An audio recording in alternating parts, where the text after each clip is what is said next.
السلام عليكم ورحمة الله وبركاته. اليوم لنا موعد مع الدرس 11 في دورة ال HTML. اليوم سنتعرف على ال Placeholder. Placeholder هي الكتابة التي تكون في الخانة، يعني باللون الرمادي، وعندما نضع الكرسر في الخانات يختفي. اليوم سنتعرف على كيفية إنشائه. ندخل هنا ثم ال HTML.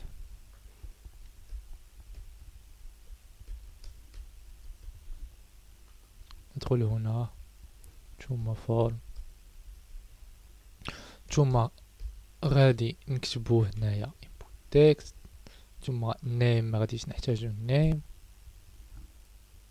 حسنا، سأريكم أولا كيف يكون قبل، ثم أريكم بعد إضافة placeholder.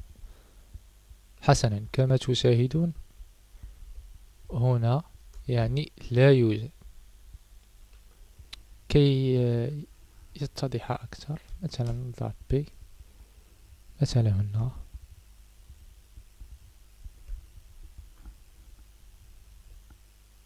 حسنا، هنا نضيف placeholder، ثم هنا نكتب ندخل، ثم أعود actualiser. كما نلاحظ donner votre nom، ولكن عندما نقوم بكتابة شيء ما يختفي التكست.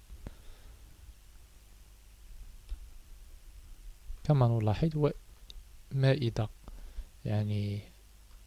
حذفنا تكست يعود. هذا هو البليس هولدر. يمكن لك ديرو على لو نو البرينو، كاع لي سون اللي تقدر تخدم عليهم. مثلا برينو، انا نضربو ندخل برينو اكtualiser. كما نلاحظ هنا فقط هناك أخطأنا هنا.